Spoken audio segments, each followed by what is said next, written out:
இன்னைக்கு வந்து ஒரு சூப்பரான டிசைன் ப்ளவுஸ் பத்தி நம்ம பார்க்க போறோம். Boat neck design blouse. 4 inch கழுத்தோட அகலம் வந்து எடுத்துக்கோங்க. இதுக்கு 4 இன்ச் எடுத்தா தான் இந்த டிசைன் வந்து கரெக்ட்டா இருக்கும். 4 இன்ச் எடுத்துட்டு கீழ வந்து 3 1/2 இன்ச் எடுத்துக்கிட்டு, இந்த மாரி ஒரு பாக்ஸ் ஃபர்ஸ்ட் போட்டுக்கோங்க. கழுத்தோட உயரத்துக்கு இந்த மாரி ஒரு பாக்ஸ் போட்டுட்டு, ப்ளவுஸோட உயரம் வந்து எவ்வளோ இருக்கு அப்படின்றத பார்த்துக்கோங்க. கீழ வந்து நம்ம 2 இன்ச் மார்க் பண்ணியிருப்போம் மடக்கி அடிக்கிறதுக்கு. அதிலிருந்து இந்த பட்டிய வந்து கணக்கு பண்ணி, அந்த ப்ளவுஸோட உயரத்த வந்து கணக்கு பண்ணிக்கோங்க. கணக்கு பண்ணிட்டு எப்பயும் போல இங்க வந்து 2 1/2 இன்ச் அகலத்த எடுத்துக்கோங்க. இந்த இடத்துல வந்து 2 1/2 இன்ச் அகலம் எடுத்து இன்னொரு பாக்ஸ். இந்த 2 பாக்ஸ் போட்டுட்டு இந்த இடத்துல வளைவு போட்டுக்கலாம். இதுக்கடுத்து நம்ம என்ன டிசைன் வரைய போறோம் அப்படின்றத ஃபர்ஸ்ட் இதுல இந்த மாரி ஒரு வளைவா 3 1/2 இன்ச்சுக்கு நம்ம வரைஞ்சிட்டு, இந்த 3 1/2 இன்ச்லேருந்து அந்த 2 1/2 இன்ச்சிய நம்ம இன்னொரு வளைவு போட்டு ஒரு டிசைன் நம்ம குடுக்க போறோம். இதுல உங்களுக்கு என்ன டிசைன் வேணாலும் வரைஞ்சுக்கோங்க. நான் வந்து இந்த மாரி ஒரு டிசைன் வந்து வரையறேன். இந்த கழுத்தோட அகலத்த மட்டும் நீங்க எவ்வளோ எடுக்கணும் அப்படின்றத நீங்க பார்த்துட்டீங்க அப்படின்னா, அடுத்தடுத்து நீங்க எந்த ஒரு டிசைன் வச்சாலும், இதே அளவுல நீங்க இந்த போட் நெக்குக்கு வந்து டிசைன் பண்ணிக்கலாம்.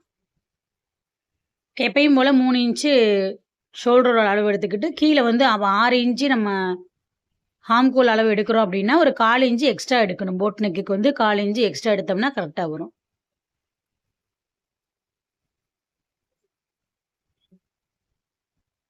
இப்ப நம்ம அளவுகள்லாம் எடுத்துட்டோம். இப்ப வந்து அத கட் பண்ணி எடுத்துக்கலாம். பிகினர்ஸ் கூட ஈஸியா வந்து கத்துக்கலாம். வீடியோ மட்டும் ஸ்கிப் பண்ணாம பாருங்க. அப்பதான் உங்களுக்கு தெளிவாக புரியும். நீங்க ஒரு வீடியோ பார்க்குறீங்க அப்படின்னா, ஸ்கிப் பண்ணாம பார்த்தீங்க அப்படின்னா, கண்டிப்பா அது புரியும். ஸ்கிப் பண்ணி பார்த்தீங்க அப்படின்னா, எந்த இடத்துல நீங்க முக்கியமான அந்த பகுதிய நீங்க ஸ்கிப் பண்ணிருவீங்க. அதனால முடிஞ்ச அளவுக்கு அத ஸ்கிப் பண்ணாம பாருங்க. அப்பதான் உங்களுக்கு ஈஸியாக புரியும். இப்ப அந்த சேஃப்க்கு நம்ம கட் பண்ணி எடுத்துட்டோம். இதுல கேன்வாஸ் வச்சு நீங்க திருப்பலாம். கேன்வாஸ் இல்லாம தான் நான் வந்து தைக்க போறேன். நீங்க வந்து கேன்வாஸ் இருந்துச்சு அப்படின்னா, நீங்க கேன்வாஸ் வச்சே தச்சுருங்க. எனக்கு வந்து அவசர ப்ளவுஸ் அப்படின்றதுனால கேன்வாஸ் வாங்க முடியல. அதனால நான் கேன்வாஸ் இல்லாமயே நம்ம டிசைன் பண்றதுனால, இப்ப சும்மா இத மட்டும் நம்ம தச்சு திருப்பணும் அப்படின்னா, கண்டிப்பா கேன்வாஸ் தேவைப்படும். இதுல நம்ம டிசைன் வைக்க போறது அப்படின்றதுனால கேன்வாஸ் அந்த அளவுக்கு கூட தேவையில்ல. புதுசா தைக்கிறவங்க நீங்க கேன்வாஸ் எடுத்துக்கோங்க. அதே மாரி முன்கழுத்துக்கும் பார்த்தீங்க அப்படின்னா, அந்த 4 இன்ச்சு கழுத்தோட அகலம் வந்து எடுத்திருக்கேன். உயரம் பார்த்தீங்கன்னா, நான் 6 இன்ச்சு எடுத்திருக்கேன். முன்கழுத்துக்கும் அதே சேம் அளவு தான் வரணும். இப்ப டிசைன் பண்றதுக்காக 2 1/4 இன்ச் உயரம், 2 1/2 இன்ச் அகலம் வந்து எடுத்து இந்த மாரி ஒரு குட்டி குட்டி பீஸ் வந்து நான் ரெடி பண்ணி வச்சிருக்கேன். இப்போ முன்கழுத்துக்கு நீங்க வந்து ஒரு 6 1/2 இன்ச் எடுக்குறீங்க அப்படின்னா, நம்ம கழுத்தோட அகலம் நம்ம 4 இன்ச் எக்ஸ்ட்ரா எடுக்கிறதுனால, கொஞ்சம் ஒரு 1 இன்ச் கம்மி பண்ணி, அந்த ஹைட் மட்டும் நம்ம கம்மி பண்ணி வச்சுக்கிறணும். இப்போ இந்த மாரி முக்கோணமா மடக்கிட்டு, நான் எப்படி மடக்குறேனோ அது மாரி வந்து மடக்கிக்கோங்க. மடக்கிட்டீங்க இந்த மாரி மடக்கும்போது, நம்மளுக்கு ஒரு இலை வடிவம் நம்மளுக்கு கிடைக்கும். இப்போ உங்களுக்கு தெளிவாக புரியும்னு நெனைக்கிறேன். நம்ம எப்படி வந்து மடக்கியிருக்கோம் அப்படின்றத. புரியல அப்படின்னா, மறுபடியும் அந்த வீடியோ தள்ளி விட்டு கூட பாருங்க. உங்களுக்கு ஈஸியாக புரியும். நெறைய டிசைன் ப்ளவுஸ் வீடியோ நம்ம சேனல்ல இருக்கு. மறக்காம அதையும் பாருங்க. கண்டிப்பா உங்களுக்கு ஈஸியான முறையில ஒவ்வொரு டிசைனும் இருக்கும். உங்களுக்கு புரியல அப்படின்னா, அந்தந்த டிசைனுக்கு கீழ வந்து நீங்க கமெண்ட் பாக்ஸ்ல எந்த இடத்துல புரியல அப்படின்றத கமெண்ட் பண்ணி கேட்டுக்கலாம். இப்போ வந்து நம்ம ஒரு சின்ன பீஸ் தான் நம்ம ரெடி பண்ணி வச்சிருக்கோம். ஃபுல்லா ரெடி பண்ணோம் அப்படின்னா, டைம் வந்து நம்மளுக்கு அதிகமாகும் அப்படின்றதுனால, ஒரு 2, 3 பீஸ் வந்து நான் ரெடி பண்ணி காமிக்கிறேன். அதே மாரியே நீங்களும் ரெடி பண்ணிக்கோங்க. இப்போ எக்ஸ்ட்ரா இருக்க அந்த பீஸெல்லாம் கட் பண்ணிட்டு, இப்ப இந்த இடத்துல இப்ப இந்த மாரி ஓப்பன் இருக்கும். ஒரு சைடு மட்டும் இருக்கும். அது இந்த மாரி கீழ இருக்க துணிய உள்ள தள்ளி விட்டோம் அப்படின்னா, நம்மளுக்கு ஒரு சூப்பரான ஒரு இலை வடிவம் நம்மளுக்கு கிடைக்கும். இப்ப பார்த்தீங்கன்னா, நம்மளுக்கு ஒரு இலை வடிவம் கிடைச்சிருக்கு. இந்த மாரி இந்த பிசுறெல்லாம் கட் பண்ணிட்டு, நம்ம எல்லா பீஸையும் இதே மாரியே ரெடி பண்ணி ஃபர்ஸ்ட்டு வச்சுக்கலாம். நம்ம தைக்கிறதுக்கு முன்னாடியே, இந்த பீஸ்லாம் ரெடி பண்ணி இந்த மாரி ரெட்டை இலை மாதிரி நம்மளுக்கு ரெடி பண்ணணும். இப்ப எப்பயும் போல நம்ம அந்த கேன்வாஸ் இல்லாம தான் நான் தைக்கிறேன். உங்களுக்கு கேன்வாஸ் இருந்துச்சு அப்படின்னா, லைனிங் பீஸ்ல அயர்ன் பண்ணிட்டு, அப்படியே கேன்வாஸ் வச்சு தச்சு திருப்பிக்கோங்க. இப்ப அங்கங்க பின் போட்டுட்டு, நம்ம எந்த ஷேப்க்கு நம்ம கட் பண்ணோமோ, அதே ஷேப்க்கு நம்ம கட் பண்ணி தச்சு திருப்பி தச்சுக்கலாம். அமுக்கடி போடணும் தச்சு திருப்பிட்டு.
இப்போ தச்சு திருப்பியாச்சு. நம்ம எல்லா டிசைனுமே ரெடி பண்ணி வச்சுருக்கோம். நம்ம சொன்னோம் பார்த்தியா, அந்த இலை வடிவத்தை நம்ம ரெடி பண்ணி வச்சுட்டோம். இப்போ இன்னொரு டிசைனுக்காக இந்த மாதிரி ஒரு பீஸ் எடுக்கணும். சம பீஸ் எடுத்துக்கோங்க. எதனாலும் சம பீஸ் எடுத்துக்கோங்க. இது வந்து 3 இன்ச்சு அகலம், 3 இன்ச்சு உயரம் சம பீஸ் எடுத்திருக்கேன். எடுத்துகிட்டு இந்த மாதிரி முக்கோணமாக இருக்க பகுதியிலேருந்து நம்ம இந்த மாதிரி உருட்டிகிட்டே வரணும். கொஞ்சம் டைட்டாக உருட்டினீங்க அப்படின்னா அந்த சேஃப் வந்து நம்மளுக்கு நல்லா கிடைக்கும். இப்போ இந்த குச்சியை வெளியில் எடுத்துகிட்டு இந்த நடுவில் நல்லா பிடிச்சிக்கோங்க.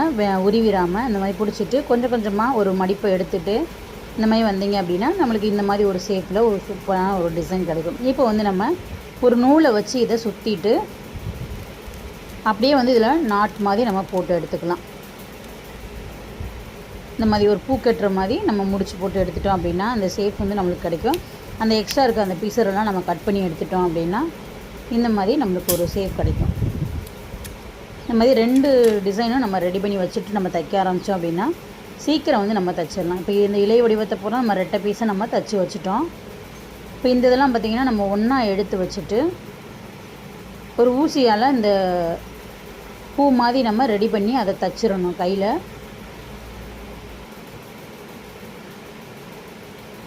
தைச்சிட்டு நம்ம மிஷினில் தைச்சோம் அப்படின்னா நம்மளுக்கு ஈஸியாக இருக்கும்.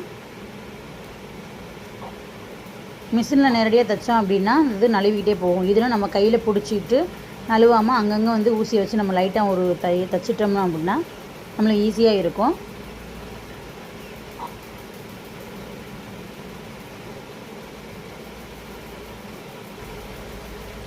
இப்போ பாருங்கள் சூப்பராக வந்து ரெடி ஆகிடுச்சு. இப்போ வேணால் ஒரு தையல் வந்து நம்ம மிஷின்லேயே வந்து நம்ம ஸ்ட்ராங்காக இருக்கிறதுக்காக நம்ம நல்லா ரவுண்டு எடுத்து விட்டுட்டு நம்ம ஒரு தையல் வேணால் போட்டுக்கலாம். இப்போ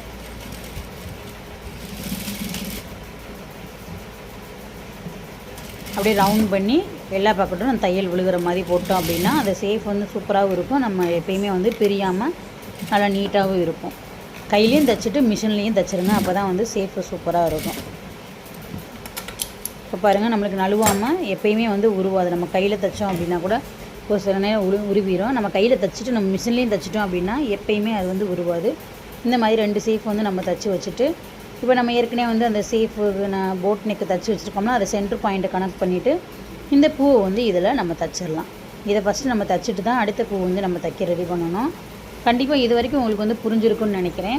ரொம்ப ரொம்ப ஈஸியாக தான் இருக்கும். அந்த இலை வடிவத்தை நம்ம இங்கிட்ட ஒரு இலையும் அங்கிட்ட ஒரு இலையும் வச்சுட்டு நம்ம மிஷினில் அந்த ரெட்டை இலை மாதிரி நம்ம ஃபஸ்ட்டு நம்ம தைச்சி வச்சுக்கிறோன்னா வச்சுட்டு தான் வந்து இதில் நம்ம தைக்க ஆரம்பிக்கும். நேரடியாக வந்து இந்த இதுலேயே தைச்சோம் அப்படின்னா நம்மளுக்கு கஷ்டமாக இருக்கும். அதனால் அதில் ரெட்டை இலையாக நம்ம தைச்சி வச்சுட்டு இதில் வந்து நம்ம தைச்சோம் அப்படின்னா ரொம்ப ரொம்ப ஈஸியாக இருக்கும்.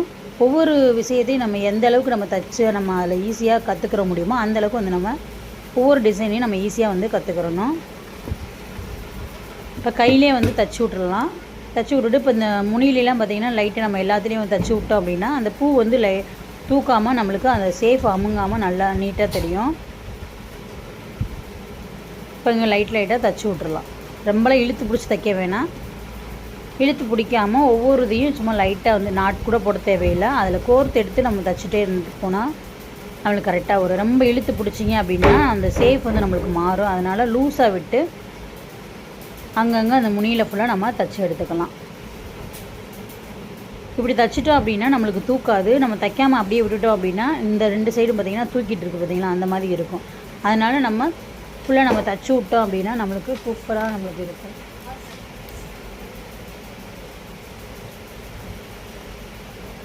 இப்போ சென்டர் பாயிண்டில் அந்த பூவை வந்து நம்ம வச்சு அடிச்சுட்டு இப்போ நம்ம ஏற்கனவே வந்து ரெடி பண்ணி வச்சுருக்கோம் இல்லையா, அந்த பீஸை நம்ம இதில் வச்சு அடிக்கலாம். நம்ம ரெட்டை இலை பீஸும் முனியில் வந்து ஒரு ஒத்தை இலை பீஸை வச்சு நம்ம அடிச்சுக்கலாம். இந்த ஒன்றுக்கு மட்டும்தான் இந்த ஒத்தை இலை பீஸ் வரும். நம்ம இலையில் எப்படி வந்து முனியில் மட்டும் அந்த 3 இலை வருதோ அது மாதிரி இந்த முனியில் மட்டும் நம்மளுக்கு 3 இலை வரும். அடுத்தடுத்து பார்த்திங்க அப்படின்னா உங்களுக்கு 2 இலை தான் வரும். அதை நெருக்கமாக வச்சு அடித்தோம் அப்படின்னா சூப்பராக இருக்கும்.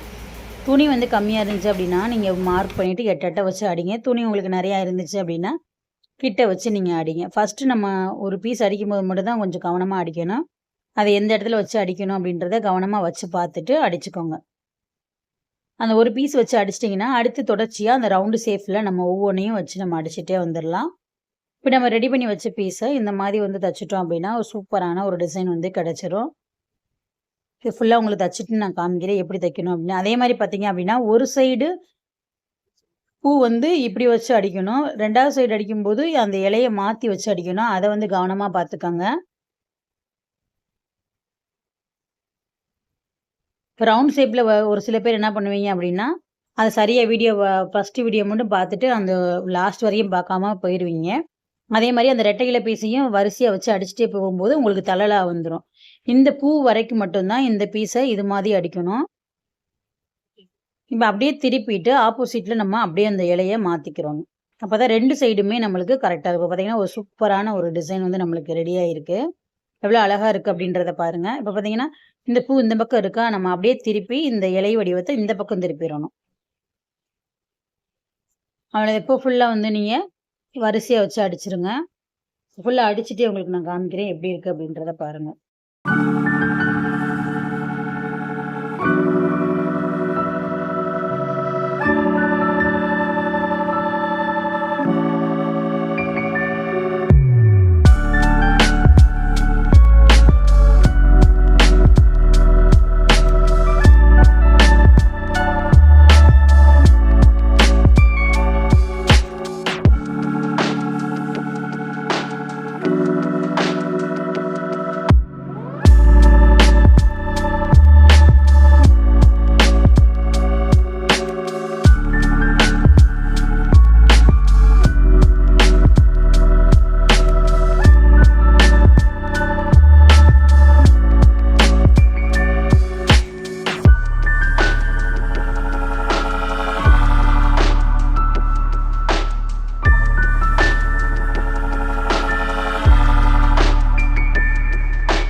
இப்ப பாருங்க சூப்பரான ஒரு டிசைன் வந்து ரெடி ஆயிருச்சு. இப்ப அந்த இலைக்கு நடுவுல வந்து ஒரு நாட் வச்சு ரெடி பண்ணி அங்கங்க வந்து ஸ்டோன் வந்து ஒட்டியிருக்கும். அதுல வீடியோல நீங்க பார்த்துருப்பீங்க.